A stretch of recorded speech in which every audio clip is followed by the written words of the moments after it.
भ्रमर गीत सार के पद संख्या 21 से लेकर 50 तक अपने पाठ्यक्रम में लगे हुए हैं, तो इन पर आज हम बात करते हैं। भ्रमर गीत जो है उसकी पृष्ठभूमि इस प्रकार से है, जैसे हमने पहले बात की थी कि श्री कृष्ण जब मथुरा चले जाते हैं तब उद्धव को वहां से संदेश देने के लिए भेजते हैं। और जैसे रामचंद्र शुक्ल कहते हैं कि उद्धव को ज्ञान योग का संदेश देने के लिए श्री कृष्ण नहीं भेजते, अपितु उन्हें प्रेम भक्ति का संदेश समझाने के लिए भेजते हैं। वो किसके माध्यम से? गोपियों की चतुरता के माध्यम से। और अगर सीधी बात करें तो भ्रमर गीत का उद्देश्य सूरदास का निर्गुण पर सगुण की विजय दिखाना है। यानी निर्गुण निराकार जो ब्रह्म है उसकी उपासना किस प्रकार की जाए, ये सूर कहते हैं कि समझ में नहीं आता। हमें तो सगुण साकार लीलाधारी श्री कृष्ण की उपासना ही समझ पड़ती है। यही बात भ्रमर गीत सार में गोपियां अपने वाग वैदग्ध्य एवं चतुरता के माध्यम से समझाती है। जब उद्धव ब्रज में आते हैं तब पूरा ब्रज प्रदेश खुश होता है कि कोई संदेश वाहक आया है जो कि श्री कृष्ण का संदेश लाया है। तो सभी इकट्ठे होकर के और उद्धव की बातें सुनने लगते हैं।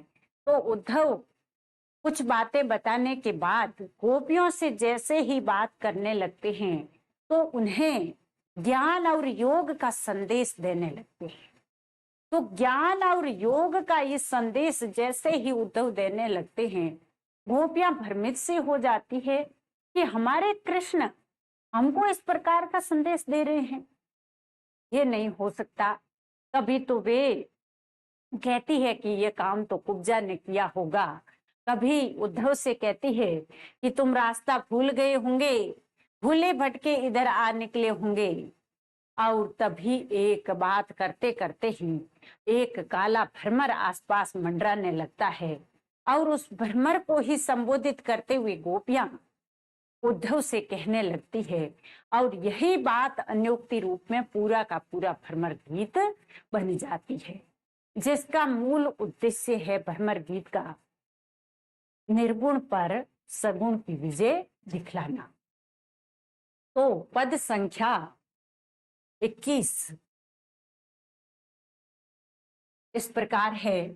सूर की गोपियां क्या कहती है? गोकुल सबे गोपाल उपासी, जोग अंग साधन जे उधो, ते सब बसत ईसपुर काशी। यद्यपि हरि हम तजी अनाथ करी, तदपि रहती चरणनी रस राशि। अपनी शीतलता ही न छाड़त, यद्यपि है शशि राहु गरासी। का अपराध जोग लिखी पठवत, प्रेम भजन तजी करत उदासी। सूरदास ऐसी को विरहनी, मांगती मुक्ति तजे गुण राशि। यानी उपासी यानी उपासना करने वाली, ईसपुर यानी ईश्वर का नगर या महादेवपुर, महादेव की नगरी काशी को ईसपुर कहा जाता है। और रस राशि यानी आनंद में लिप्त। तो जैसे हम अभी बात कर रहे थे, गोपियां उद्धव को संबोधित करती है और जहां ज्यादा खरी खोटी सुनानी होती है वहां उद्धव को सीधा संबोधित न करके भ्रमर को आड़े देकर के संबोधन करती है और उसे तरह तरह की खरी खोटी सुनाने लग जाती है। और कहना किसको होता है? या तो उद्धव को या फिर श्री कृष्ण को। तो गोकुल सबे गोपाल उपासी, यहाँ पर तो गोपियां सीधा सीधा उद्धव को संबोधित करते हुए कहती है कि सारा गोकुल, सारा वृंदावन हमारा, ये सब के सब गोपाल के उपासी है, अर्थात गो के पालक श्री कृष्ण की उपासना करने वाले हैं। जोग अंग साधन जे उधो, ते सब बसत ईसपुर काशी। वे कहती है कि योग साधना वगैरह करने वाले लोग तो महादेव की नगरी काशी में बसते हैं, यहाँ पर इनका कोई काम नहीं। यानी सूर का जो समय था भक्ति काल का, उस समय काशी के आसपास निर्गुण भक्ति का बहुत अधिक बोलबाला था। इसलिए यहाँ पर गोपियों के माध्यम से सूर कह रहे हैं कि जो भी योग साधना आदि की बात करते हैं वे सब महादेव की नगरी काशी में जा बसे हैं, और तुम भी वहां चले जाओ अगर तुम्हें योग सीखना है या योग सिखाना है। यद्यपि हरि हम तजी अनाथ करी, तदपि रहती चरणनी रस राशि।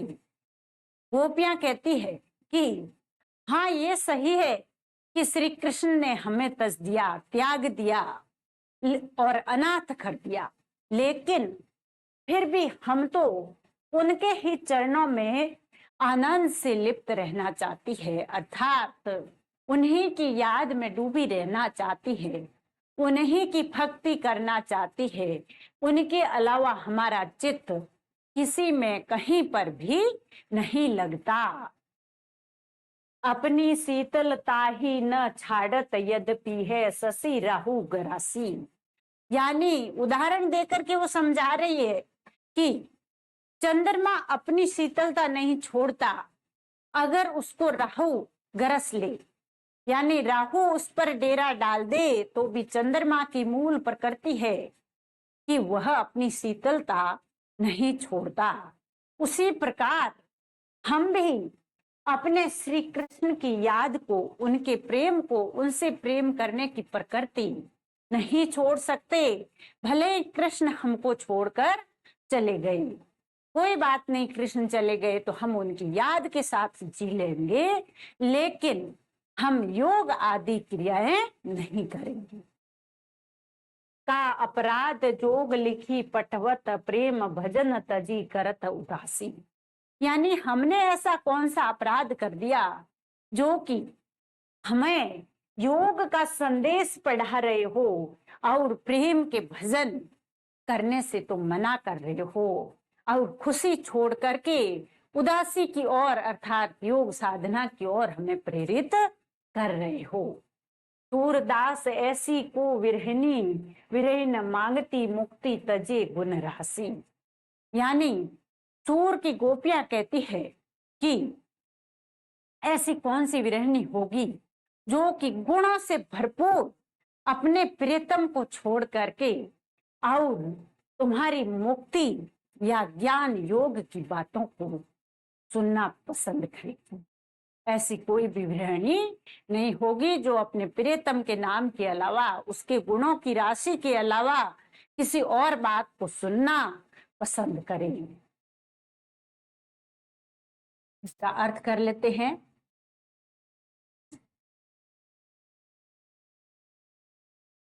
सूरदास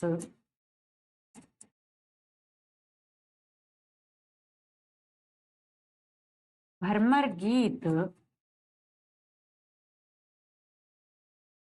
में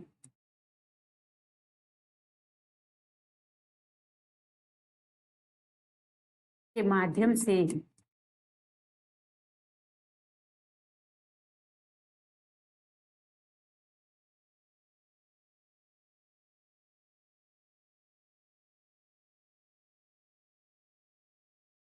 निर्गुण पर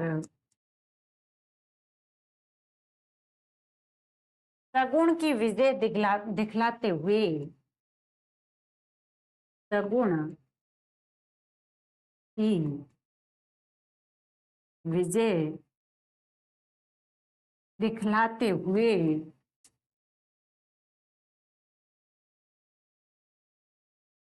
प्रतीत होते हैं।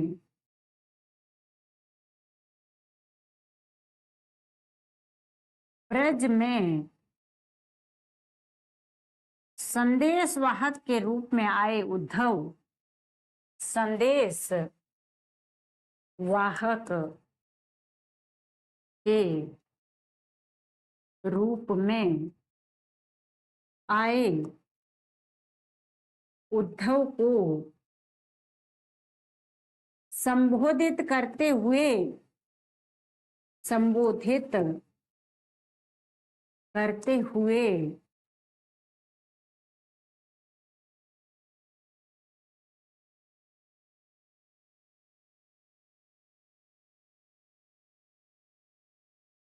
हाँ कहती है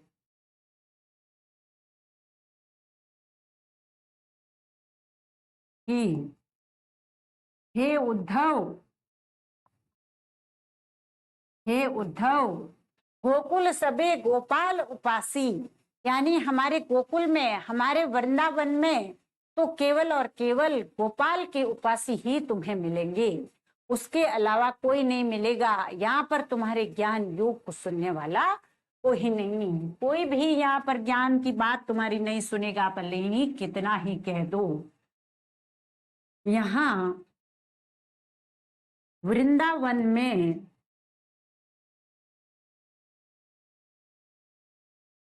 सभी गोपालक कृष्ण के उपासक है। गोपालक कृष्ण के उपासक है या उपासना करने वाले हैं।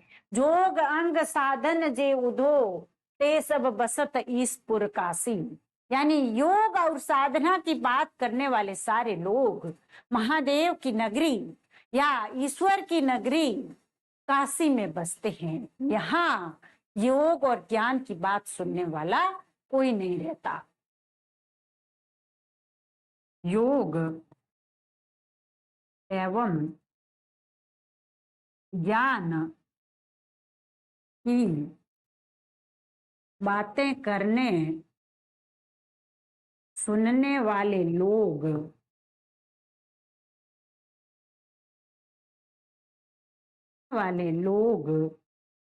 काशी में महादेव की नगरी, महादेव की नगरी काशी में रहते हैं। काशी में रहते हैं। उधोते सब बसत ईसपुर काशी, यद्यपि हरि हम तजी अनाथ करी। गोपियां कहती है कि यद्यपि हमारे कृष्ण ने हमें त्याग कर हमें अनाथ तो कर दिया, लेकिन फिर भी हम तो उनके चरणों में ही आनंद प्राप्त करने वाली है। यद्यपि हमारे कृष्ण ने हमें त्याग कर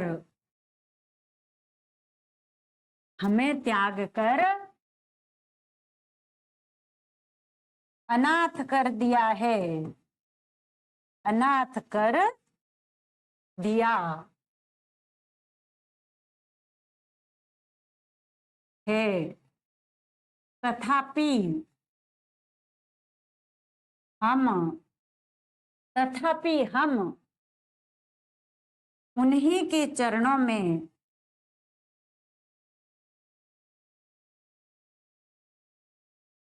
आनंद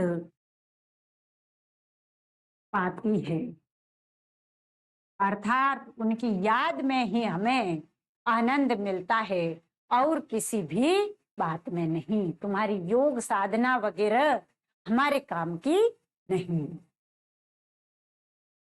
अपनी शीतलता ही न छाड़त यद्यपि शशि राहु ग्रासी, यानी जिस प्रकार चंद्रमा को राहु ग्रसित कर ले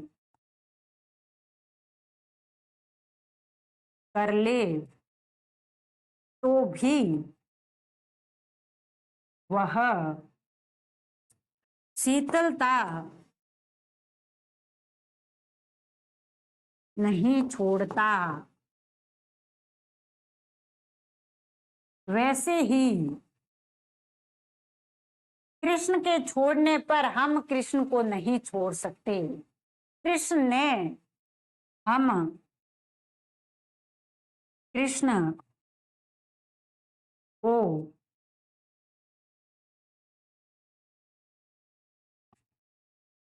नहीं छोड़ सकते।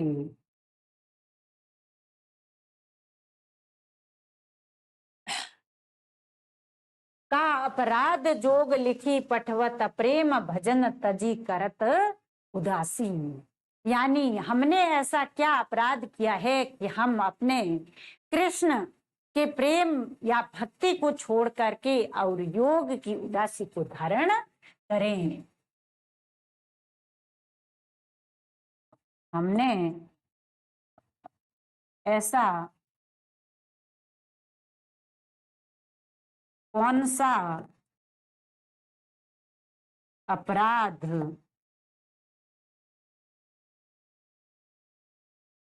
किया है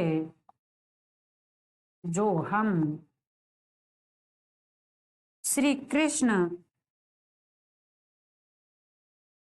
के प्रेम को छोड़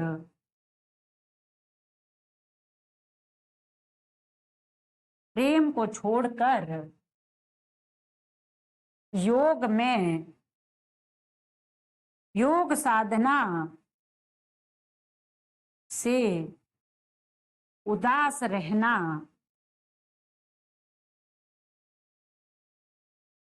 शुरू करें। यानी हमने ऐसा कौन सा अपराध किया कि श्री कृष्ण उद्धव को संदेश देकर भेजते हैं कि गोपियों को कहना कि वे योग को धारण कर ले।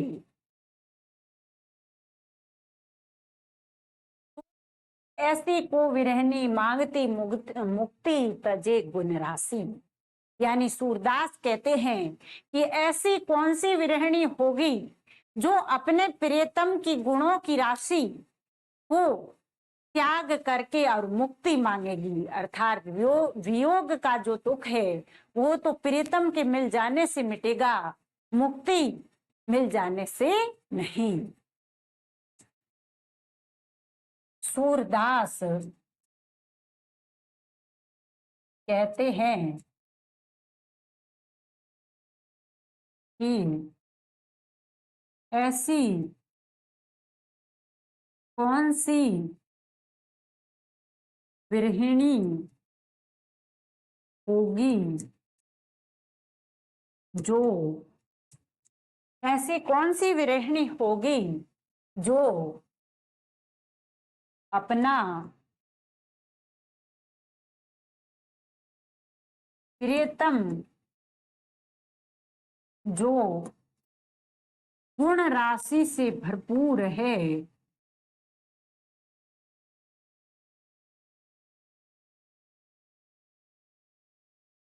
वो छोड़कर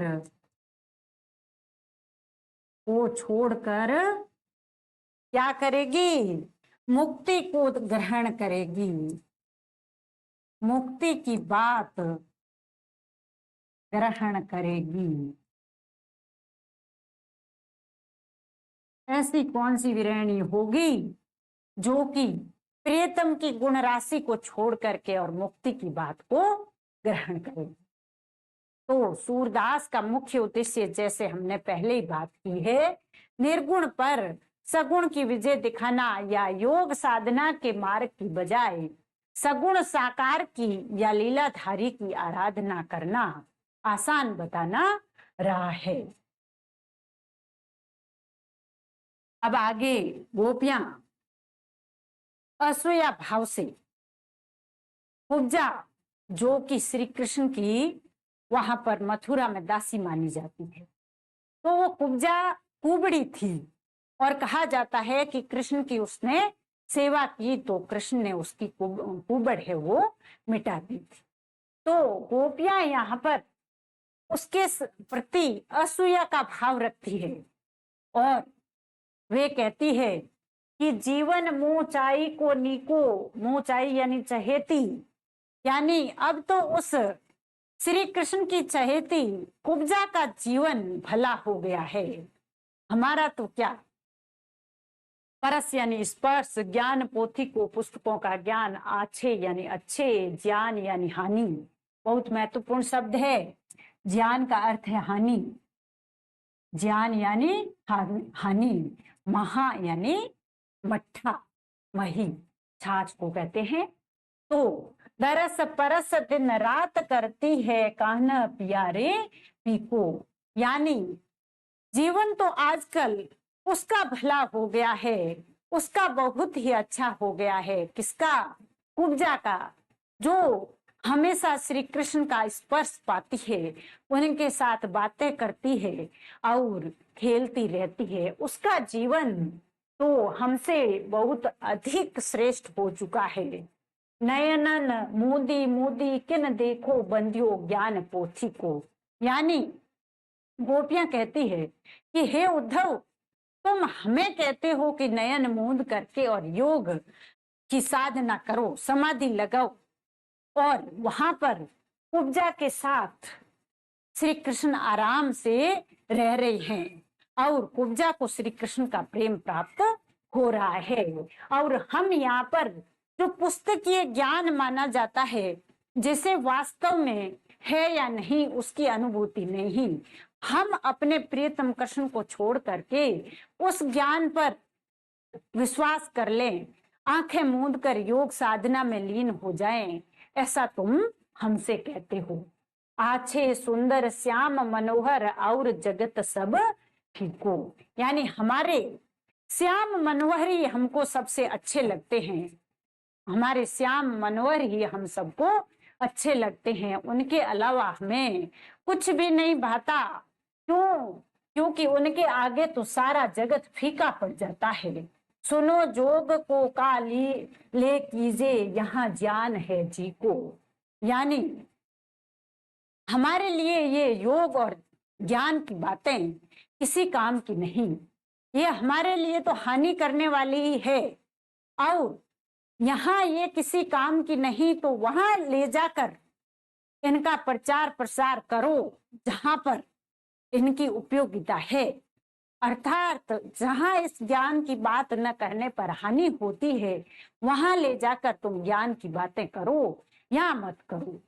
वो खटी मही नहीं रुचि माने सूर खबे या घी को, सूरदास कहते हैं कि कोई भी ऐसा व्यक्ति नहीं जो घी के स्वाद को छोड़ करके और खट्टी छाछ खाना पसंद करे, अर्थात घी जब तक मिलता है तब तक खट्टी छाछ कोई नहीं खाता। तो घी यहाँ पर श्री कृष्ण के प्रतीक हो गए, और जो मही है, खट्टी छाछ जो है, वो हो गई किसका प्रतीक? निर्गुण का, या योग साधना का, या योग एवं ज्ञान का। तो अर्थ है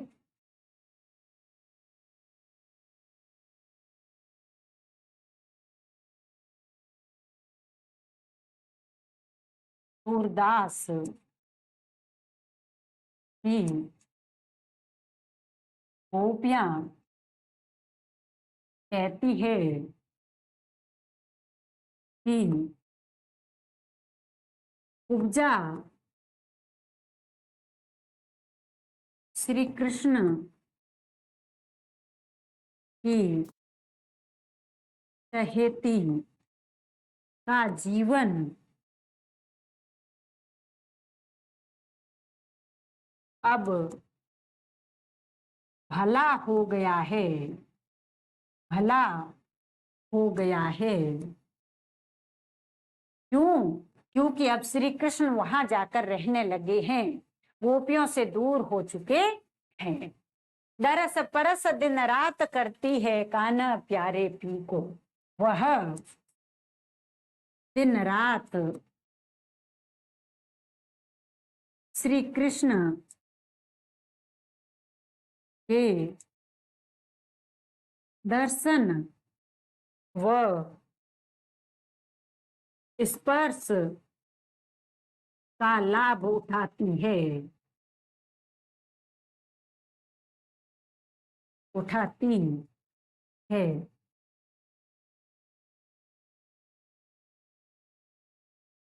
असूया या ईर्ष्या का भाव। इस पद में क्या है? गोपियों का असूया या ईर्ष्या का भाव स्पष्ट रूप से दिखाई देता है। और तुम हमें कहते हो कि नयनन मूंदी मूंदी किन देखो, वंज्यो ज्ञान पोती को। यानी हे उद्धव,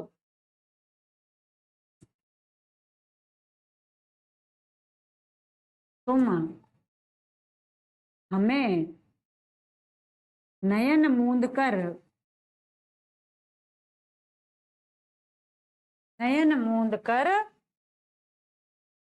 योग साधना करने को कहते हो, वह तो कोरा पुस्तकीय ज्ञान है। कोरा पुस्तकीय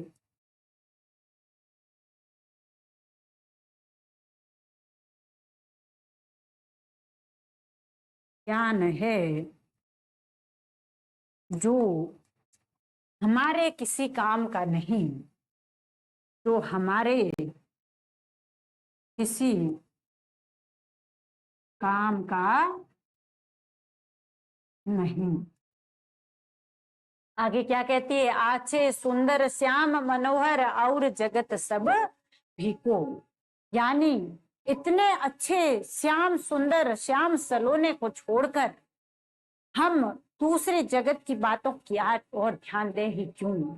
क्योंकि दूसरी सारी बातें तो हमारे लिए श्री कृष्ण के सामने फीकी हो जाती है। इतने अच्छे व श्याम सलोने को छोड़कर दूसरा जगत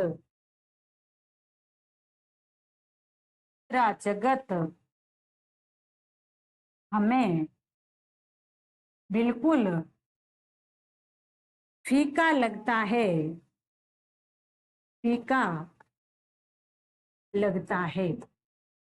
दूसरा जगत हमें श्याम सलोने की मनोहर मूर्ति के सामने बिल्कुल फीका लगता है, तो तुम्हारी योग साधना की बात ही क्या। सुनो जोग को का ले कीजिए, यहाँ ज्ञान है जी को। यानी योग तुम उनको सिखाओ जिनके न सीखने पर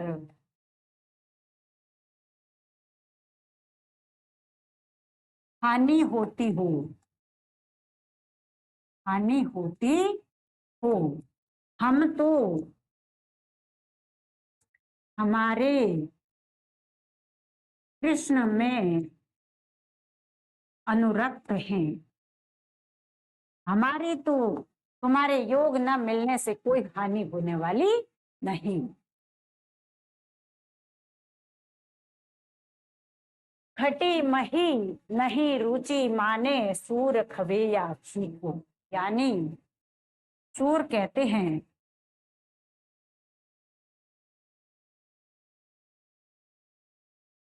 कि जिस प्रकार घी जैसा स्वादिष्ट पदार्थ खाने को मिले,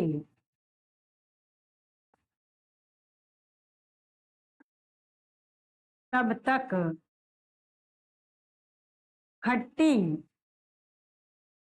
छाछ कोई नहीं खाता, कोई नहीं खाता। उसी प्रकार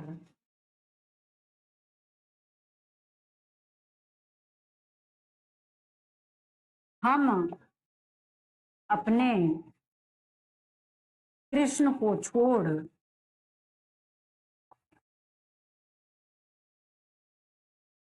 योग नहीं धारण कर सकती, योग नहीं धारण कर सकती। योग नहीं धारण कर सकती यानी जिस प्रकार से खट्टी छाछ और घी दोनों सामने रखे हैं तो घी ही पहले पसंद किया जाएगा, वैसे ही हमारे श्री कृष्ण ही हमें प्रिय है। हम तो तुम्हारे निर्गुण योग की ओर ध्यान नहीं दे सकते। आयो होश बड़ो व्यापारी, लादी खेप गुण ज्ञान जोग की ब्रज में आय उतारी। फाटक देकर हाटक मांगत अघोर निपट सुधारी। पुर ही ते खोटो खायो है लयो फिरत सिर भारी। इनके कहे कौन डहकावे ऐसी कौन अजानी। अपनो दूध छाड़ी को पीवे खार कूप को पानी। उधो जाहू सवार यहाँ ते बैग गहरू जनी लाओ। ओ मुह मांगियो पे ही सूरज प्रभु साहुई आनी दिखाओ। बहुत ही सुंदर व्यंजना क्या कहती है गोपियां, देखिए उद्धव से। घोष यानी ग्वालों का गांव, ग्वालों का गांव अर्थात गोकुल। खेप यानी बोझा, फाटक यानी फटकन। अनाज जब साफ किया जाता है तब मुख्य मुख्य अनाज निकलने के बाद जो कचरा रह जाता है उसको फटकन कहते हैं।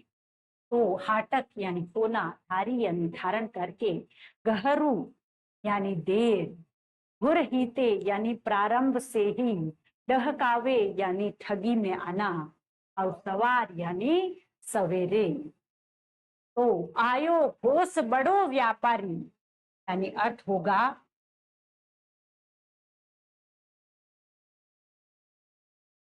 उनकी गोपियां कहती है कि हमारे गोकुल में एक बड़ा व्यापारी आया है। कौन? उद्धव। जिसने क्या किया? लादी खेप गुण ज्ञान जोग की ब्रज में आय उतारी, यानी उसने ज्ञान एवं योग की गठरी बांध रखी है और आकर के और हमारे ब्रज प्रदेश में उतार दी है।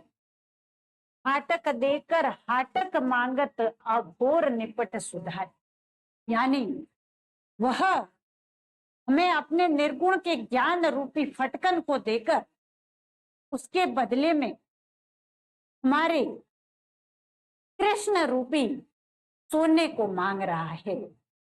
इस प्रकार से हम कैसे ठगी जाएं, हमें समझ में नहीं आता। धुर ही ते खोटो खायो है लयो फिरत सिर भारी, यानी प्रारंभ से ही वह तो हमें गलत ही लगा, प्रारंभ से ही वह हमें गलत ही लगा। और लयो फिरत सिर भारी, वो अपने ज्ञान एवं योग की गठरी को उठा उठा कर अपने सिर पर बोझा लिए घूम रहा है इधर से उधर, लेकिन उसके योग एवं ज्ञान को यहाँ ब्रज में तो कोई ग्रहण करने वाला है नहीं। इनके कहे कौन डहकावे ऐसी कौन अजानी, यानी इनके कहने से, इनके यानी उद्धव के कहने से उनके बहकावे में आ जाए, उनकी ठगी का शिकार हो जाए, ऐसी कौन अनजान गोपी होगी। इस ब्रज प्रदेश में तो कोई नहीं जो श्री कृष्ण के प्रेम को छोड़ करके निर्गुण ज्ञान की इस गठरी को खरीद ले। उधो, हाँ, अपनो दूध छाड़ी को पीवे खार कूप को पानी, यानी ऐसी कोई भी गोपी नहीं है जो कि अपने कृष्ण रूपी पेय पदार्थ दूध को छोड़ करके और खारे कुएं के पानी को पी ले। ऐसी कोई भी गोपी यहाँ तो भोली भाली नहीं है। उदो जाहू सवार यहाँ ते बैग गहरू जनी लाओ, यानी हे उद्धव, तुम यहाँ से जल्दी चले जाओ, तुम्हें देर हो जाएगी, तुम्हें देर हो जाएगी, इसलिए तुम यहाँ से जितना जल्दी हो सके शीघ्र से शीघ्र तुम चले जाओ। मुंह मांगियो पे ही सूरज प्रभु, साऊ ही आनी दिखाओ। यानी क्या कहती है सूरज यानी सूर की गोपियां कहती है कि हम उसे मुंह मांगा इनाम देंगे तो हमें हमारे साहू जी अर्थात श्री कृष्ण से मिलाने का काम करेगा, अर्थात उनका कोई संदेश लाने की बात करेगा या उन्हें हमें लाकर दिखाएगा, उसे हम मुंह मांगा इनाम दे सकती है, लेकिन ये निर्गुण की ज्ञान गठरी हम नहीं खरीद।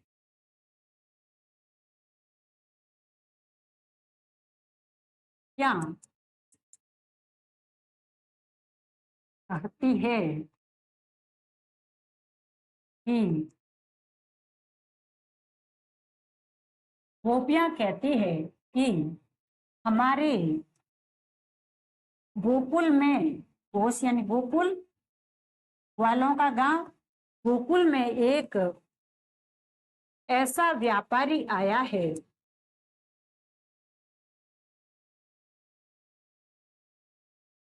जिसने सिर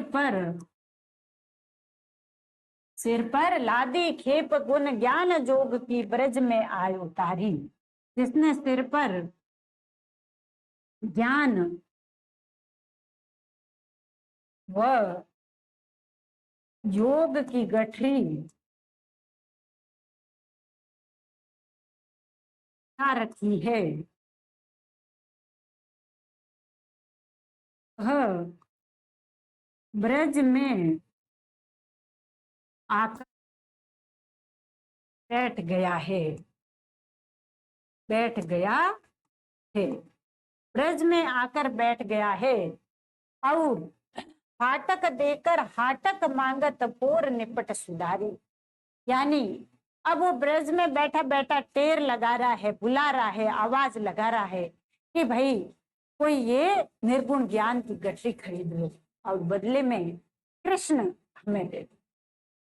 तो वह निर्गुण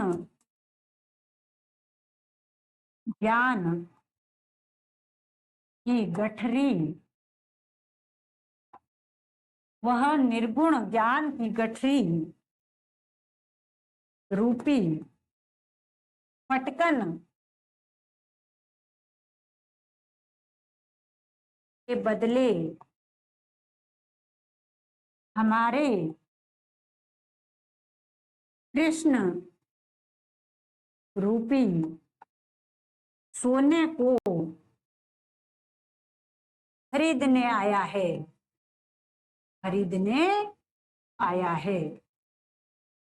यानी ऐसा कौन है, इतना भोला भोला कौन है जो कि अनाज की फटकन के बदले सोना दे दे, तो हम सोने जैसे कृष्ण को नहीं देने वाले। दूर ही ते खोटो खायो है, लयो फिरत सिर भारी। शुरू से ही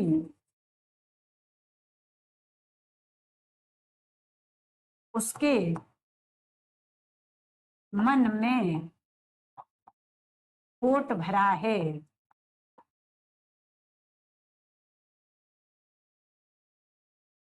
वह ज्ञान योग का बोझा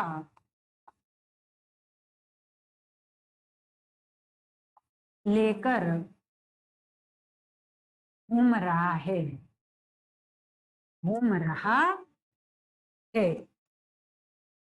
वह ज्ञान योग का बोझा लेकर इधर से उधर घूम रहा है। इनके कहे कौन डहकावे, ऐसी कौन अजानी। यानी इसके इस उद्धव के कहने पर कौन ठगा जाए, ठगा जाए ऐसी कौन ऐसी कोई अनजानी या भोली भाली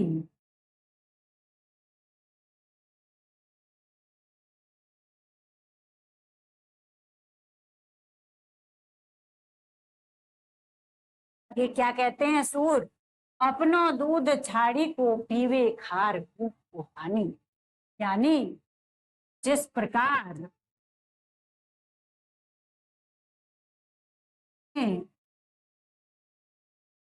घर में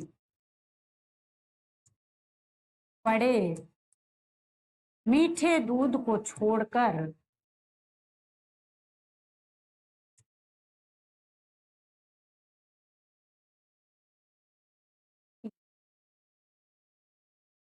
खारे कुएं का जल नहीं पीता,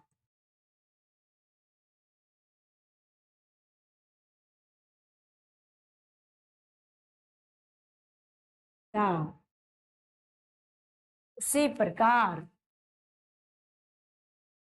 हम कृष्ण को छोड़ योग नहीं धारण कर सकते, योग नहीं धारण कर सकते,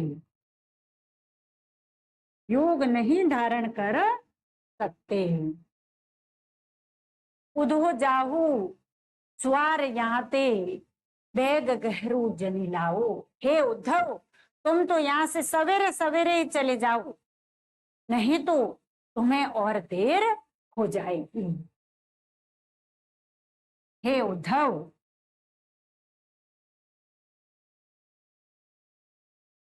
तुम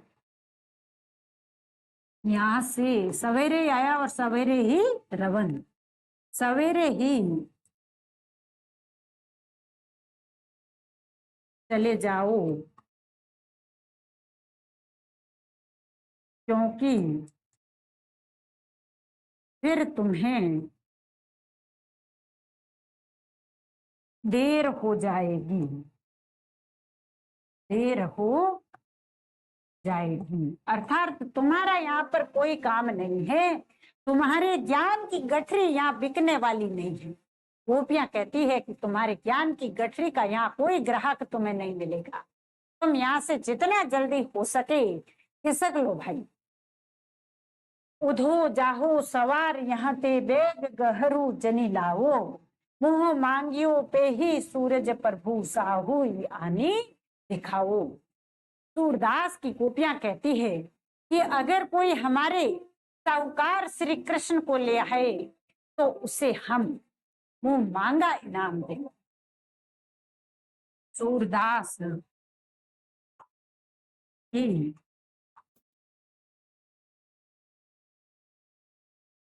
कहती है कि अगर कोई हमारे साहूकार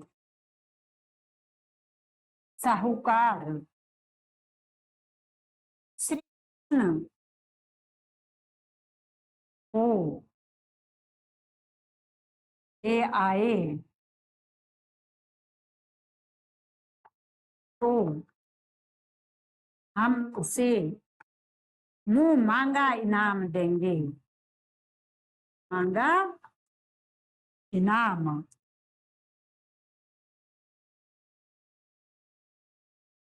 मुंह मामा मांगा इनाम देंगे। इस प्रकार से गोपियां उद्धव को हर बात में बार बार अपने वाक चातुर्य के माध्यम से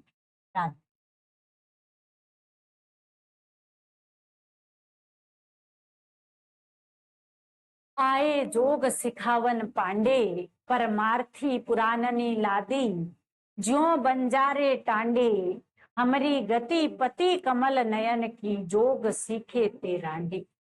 कहो मधुप कैसे समाएंगे एक म्यान दो खांडे, कहो छटपद कैसे खेतु है हाथिन के संग खांडे।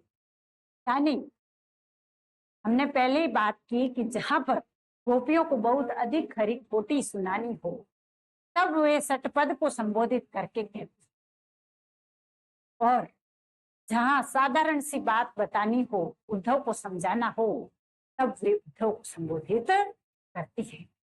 कितना वाक चातुर्य और कितनी विदग्धता भरी है सूर की बातों में। ताकि भूख गई ब्यारी, हकी बिना दूध घिरत मांडे, काहे का झाला ले मिलवत कौन चोर तुम डांडे, सूरदास तीनों नहीं उपजत धनिया धान कुम्हाड़े। यानी गोपियां क्या कहती है कि आए जोग सिखावन पंडित, यानी तुम पंडित बनकर के और यहाँ पर गोपियों को ज्ञान या योग की बातें सिखाने आ गए। टांडे यानी बंजारे के बैलों का समूह, हलाले मिलवत यानी बेकार की बातें करना, काहे का झाला ले मिलवत कौन चोर तुम टांडे। इस पंक्ति का अर्थ यह है कि ऐसा कौन सा चोर होगा जो अपने आप इशारा करके पकड़ने वाले को बुलाएगा। अर्थात हम तो श्री कृष्ण के प्रेम में डूबी है, हम क्यों इशारा करके अपने ऊपर ये निर्गुण योग की आफत है। कुम्हाड़े यानी काशीफल, ये आए जोग सिखावन पांडे, परमार्थी पुराननी लादी जो बंजारे ढांडे। यानी तुम हमें योग सिखाने के लिए आ गए पंडित बनकर, और पुराणों की और शास्त्रों की बातें, ज्ञान और योग की बातें इस प्रकार से सुनाने लगे जैसे कि बंजारे अपने बैलों के समूह पर खूब सारा सामान लाद कर आ गई हो। हमारे लिए वो सामान तुम्हारा उपयोगी नहीं है, वे ज्ञान योग की बातें उपयोगी नहीं। हमारी गति पति कमल नयन की जोग सिखे तेरांडी। सीधी गाली दे रही है गोपियां। वे कहती है कि हम तो सुहागिने हैं किसकी, कमल नयन श्री कृष्ण की। श्री कृष्ण हमारे स्वामी हैं, हमारे पति है, हमारे पास तो सुहाग है, तो हमारे लिए योग और ये साधना किसी काम की नहीं। तुम ये योग और साधना की बात उन्हें सिखाओ जिनका कोई पति नहीं, अर्थात जो विधवा है, अर्थात जिनके पास पहले से प्रेम या भक्ति नहीं है, उन्हें तुम जाकर ये ज्ञान दे सकते हो। हमारे तो मन में श्री कृष्ण बसे हैं, हमें ये ज्ञान मत दो। कहो मधुप कैसे समाएंगे एक म्यान दो खांडे। हे मधुप, हे काले भ्रमर, बताओ तो सही, एक म्यान में दो तलवारें कब रह सकती। अर्थ, जहां हमारा हृदय पहले से श्री कृष्ण के प्रेम में पगा है, वहां तुम्हारा निर्गुण कहाँ समाएगा, ये तो बता दो। जिस प्रकार एक म्यान में दो तलवार नहीं रह सकती, उसी प्रकार प्रेम यानी प्रेम पूर्ण भक्ति और ये निर्गुण ज्ञान दोनों एक साथ नहीं रह सकते। कहूँ छटपद कैसे खेतु है हाथिन के संग गाड़ी। यानी हे मधुकर, तुम ये तो बताओ कि कोई हाथी अगर गन्ने खा रहा है तो उसके साथ कोई व्यक्ति गन्ने खाकर उसकी बराबरी कर सकता है क्या? नहीं कर सकता। तो हम तो श्री कृष्ण के प्रेम में पगे हुए हैं, तो तुम्हारा ये निर्गुण हमारे किस काम को आ सकता है। काकी फूक गई बयारी, हकी बिना दूध घृत मांगे। यानी आगे और व्यंग्य करती हुई गोपियां कहती है कि ऐसा कौन है जिसकी भूख केवल हवा से मिट जाए, केवल हवा से मिट जाए। यानी निर्गुण में भी, निर्गुण भक्ति में निर्गुण एवं निराकार बताया जाता है, और तभी ये कहते हैं कि जो देखता नहीं उससे कैसे भूख मिटेगी भाई। यानी भूख मिटाने के लिए तो दूध घी और भात चाहिए, इसके बिना कैसे भूख मिटेगी। वैसे ही हम तो अपने श्री कृष्ण को देखेंगे तभी हमें तृप्ति होगी। मैं तुम्हारी ये निर्गुण ज्ञान की और हवा की बातें शोभा नहीं देती। काहे का झाला ले मिलवत कौन चोर तुम डांडी, यानी दंडित करने वाले के सामने ऐसा कौन सा चोर होगा जो अपने आप इशारा करके आएगा कि मैं चोर हूं और तुम मुझे। उसी प्रकार से हम भी तुम्हारे इस योग के नजदीक नहीं आने वाले। ये योग की जो परीक्षा है उसको हम जानबूझकर इस परीक्षा में पढ़ने वाले नहीं हैं। सूरदास तीनों नहीं उपजत धनिया धान तुम्हारे। सूरदास कहते हैं कि धनिया, धान और काशीफल तीनों एक साथ नहीं हो सकते। वैसे ही सगुण और निर्गुण एक साथ नहीं रह सकते।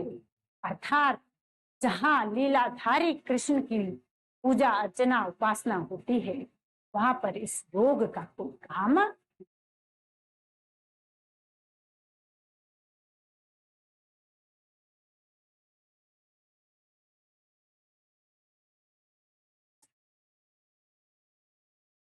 गोपियां कहती है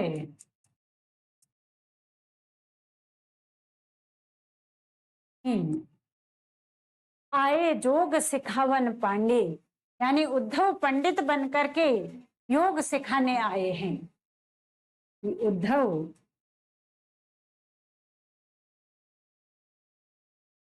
पंडित बनकर योग सिखाने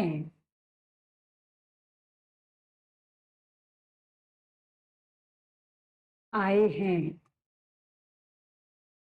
उद्धव पंडित बनकर योग सिखाने आए हैं। हमरी परमार्थी पुरानी लादी जो बंजारे ठाडे, यानी उन्होंने अपने पुराणों व शास्त्रों के ज्ञान को, पुराणों के ज्ञान को इस प्रकार लाद रखा है जैसे बंजारे अपने बैलों पर बोझा रखते हैं, बोझा लादते हैं। यानी वह ज्ञान जो है वो बड़ा नीरस है, बोझे की तरह डाला हुआ है। वो खुद उस बोझे से दबा जा रहा है और वो ज्ञान हमें सिखा रहा है। हमारे लिए वो ज्ञान किस काम का। कहो हमारी गति पति कमल नयन की जोग सीखे तेरांडे, यानी गोपियां कहती है कि हम तो कमल नयन श्री कृष्ण की सुहागिने है, सुहागिने है। हमें यह ज्ञान योग मत सिखाओ। ये योग तो पतिहीनों के लिए, पतिहीन स्त्रियों या जिनके मन में भक्ति नहीं, प्रेम भक्ति, भक्ति ने प्रेम भक्ति नहीं, उनके लिए उपयोगी है, उपयोगी है। तुम यह ज्ञान हमें मत सिखाओ, हमारे लिए ये बिल्कुल उपयोगी नहीं है। कहो मधुप कैसे समाएंगे एक म्यान दो खाटे। हे मधुकर,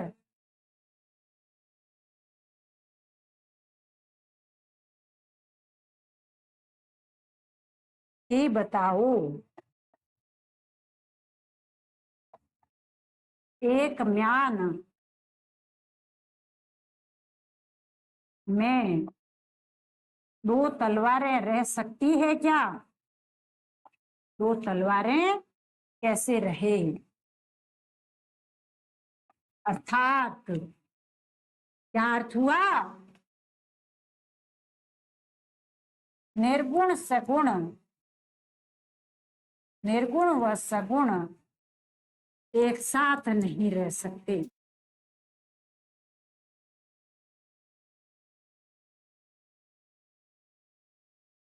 अर्थात ज्ञान, योग और श्री कृष्ण की मूर्ति एक साथ हमारे मन में बस नहीं सकती। कहू सटपद कैसे खेतु है हाथिन के संग गाड़ी। यानी हे भरमर, तुम ही बताओ क्या, बताओ क्या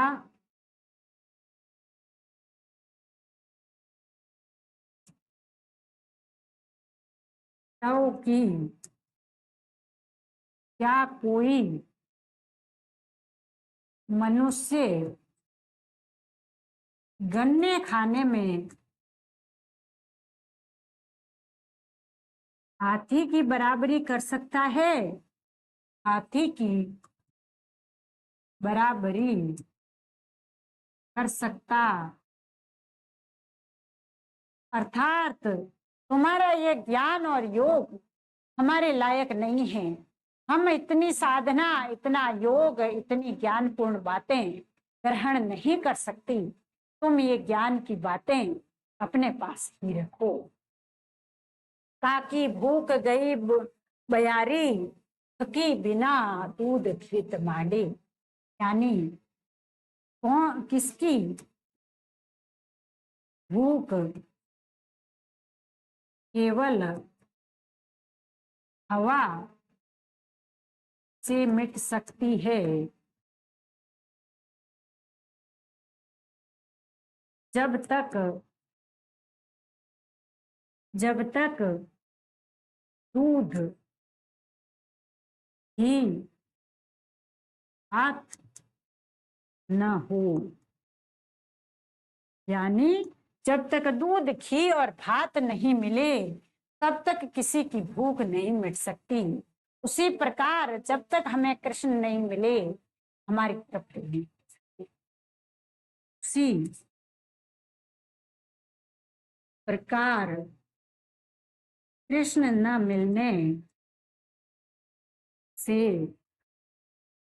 हमारी तृप्ति नहीं हो सकती, नहीं हो सकती। काहे का झाला ले मिलवत कौन चोर तुम डांडे। यानी कौन ऐसा चोर होगा जो इशारा करके अपने को पकड़ने वाले को या दंडित करने वाले को पकड़वाए। कौन ऐसा चोर होगा जो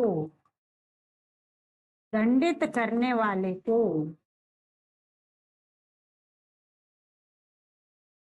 इशारा करके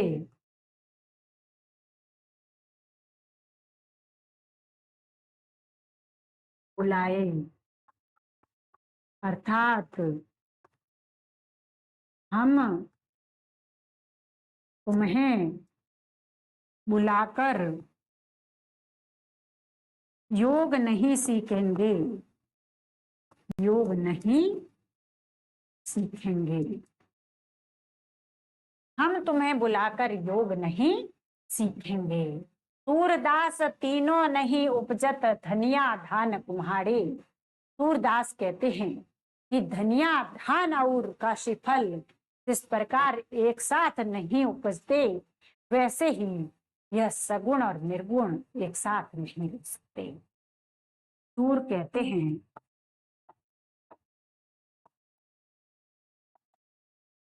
कि जिस प्रकार धनिया धान व कुम्हाड़ा या काशी फल एक साथ नहीं होते,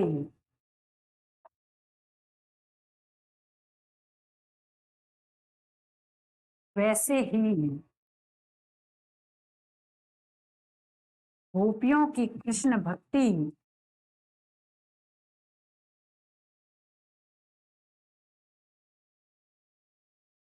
व प्रेम के साथ ज्ञान योग नहीं रह सकता।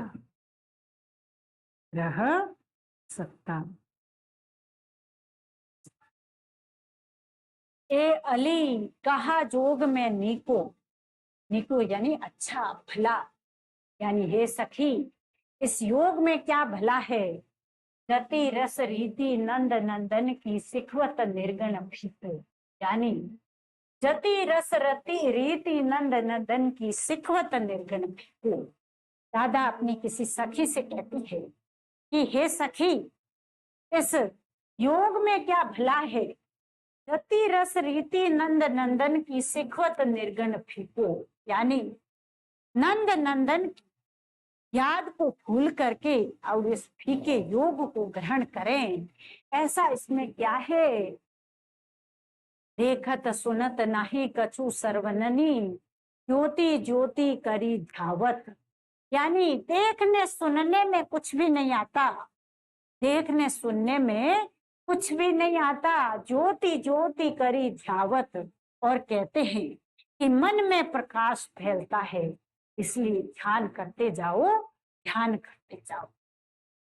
सुंदर श्याम दयालु कृपा निधि कैसे हो विसरावत, यानी सुंदर श्याम है और दयालु है, कृपा निधि है, उसको कैसे भूलें, उसको हम कैसे भूल सकते हैं।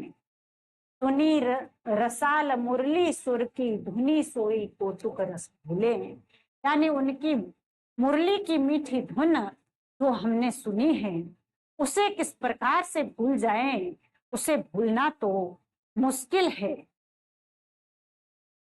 अपनी भुजा गिरीव पर मेले गोपिन के सुख फूले, यानी जब गोपियों ने अपने आप को श्री कृष्ण के आगोश के हवाले कर दिया था, उनकी कंधे पर अपना सिर रख दिया था, तब उन्हें जिस आनंद की प्राप्ति हुई उसे वे कैसे भूल सकती है।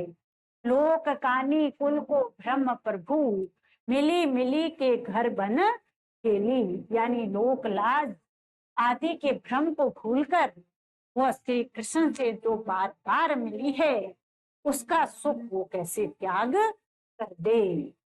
अब तुम सूर खवावन आए जोग जहर की बेली, यानी हमने तो वो श्री कृष्ण से मिलन की ऐसी मधुर और मीठी बातें मन में बिठा ली है और तुम अब इस योग की बात कर रहे हो। सूरदास कहते हैं कि यह जहर की बेली खिलाने जा रहे हो, ये हम कैसे खाएं, इस योग को हम कैसे ग्रहण करें जब हमने अपने मन में श्री कृष्ण की मधुर मनोहर मूर्त को रख लिया है या बिठा लिया है।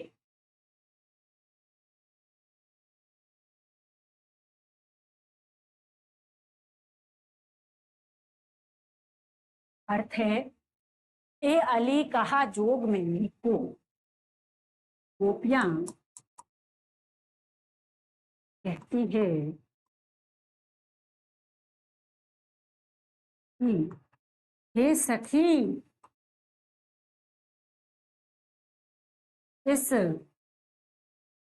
योग में ला क्या है, में भला क्या है।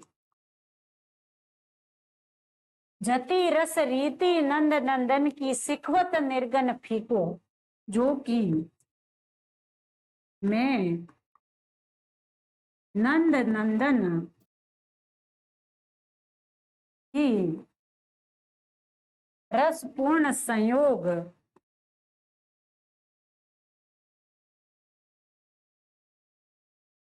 को भूलकर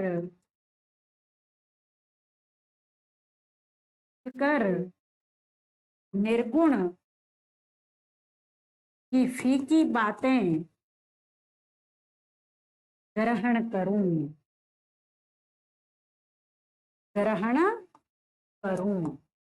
देखत सुनत नाही कछु सर्वननी, ज्योति ज्योति करी ध्यावत। जिसमें देखने सुनने के लिए कुछ भी नहीं है, जिसके कान ही नहीं है, जो न कहता है न सुनता है, केवल ध्यान की और अंतर मन के प्रकाश की बात करता है, उसके बारे में क्या सोचूं, उसके लिए कैसे अपना ध्यान लगा। जो न दिखता है न सुनाई देता है, न सुनाई देता है, जिसकी बारे में अंतर मन की ज्योति जगाने की बात होती है,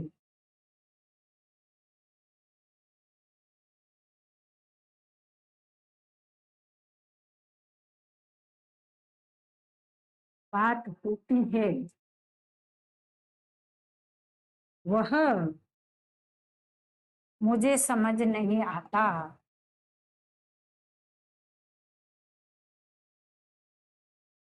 नहीं आता। मैं अपना ध्यान कैसे लगाऊं, मैं अपना ध्यान कैसे लगाऊं। यानी मैं तो अपना ध्यान उस पर नहीं लगा सकती, और उसके लिए सुंदर श्याम दयालु कृपा निधि कैसे हो बिसरावत। और इस ध्यान और योग के लिए मैं अपने सुंदर श्याम को कैसे भूलूं। मैं इस ध्यान योग के लिए सुंदर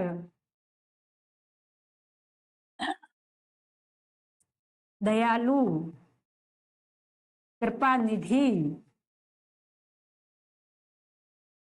श्री कृष्ण को कैसे भूलूं।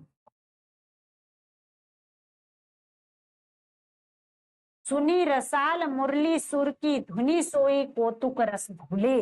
यानी जो मुरली की मधुर धुन मैंने सुनी है, उसको कुतूहल को मैं कैसे भूल जाऊं, उसके उत्साह को मैं कैसे भूल जाऊं।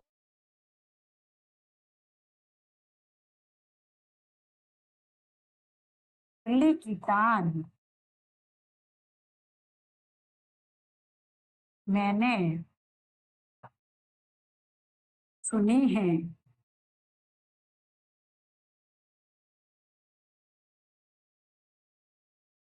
कि कैसे भूल जाऊं, कैसे भुला दूं।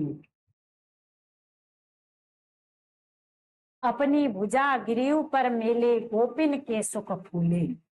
यानी अपनी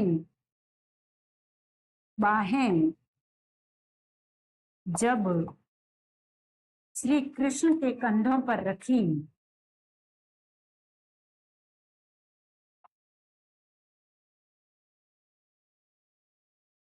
वो सुख में सुख में किस प्रकार भूल जाऊं।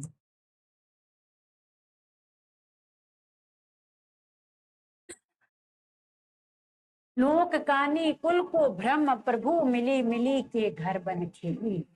यानी लोक लाज व कुल मर्यादा को छोड़ मैंने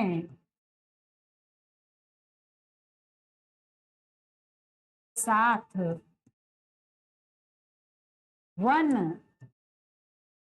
में जो खेल खेले उन्हें कैसे बिसरा दूं, उसे भ्रम में कैसे भुला दूं।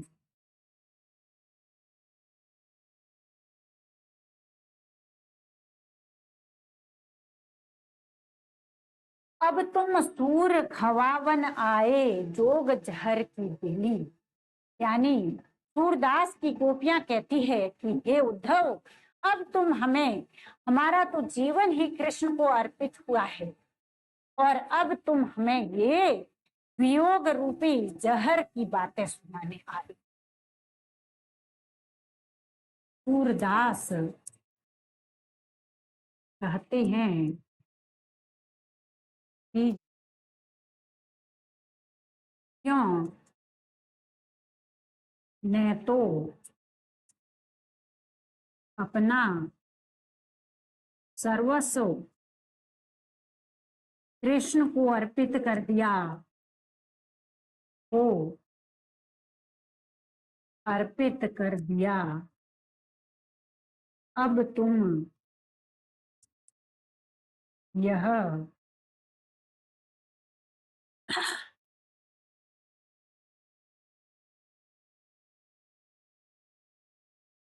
ज्ञान रूपी जहर की बातें, जहर भरी बातें करते हो।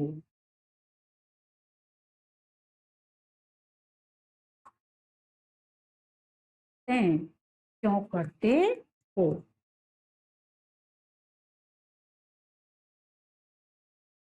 इस प्रकार यैन कैन प्रकारे गोपियां उद्धव को कहीं भी जवाब नहीं देती। वे अपने चातुर्य के द्वारा उद्धव को बार बार हरा देती है, और यही सूर का उद्देश्य रहा है।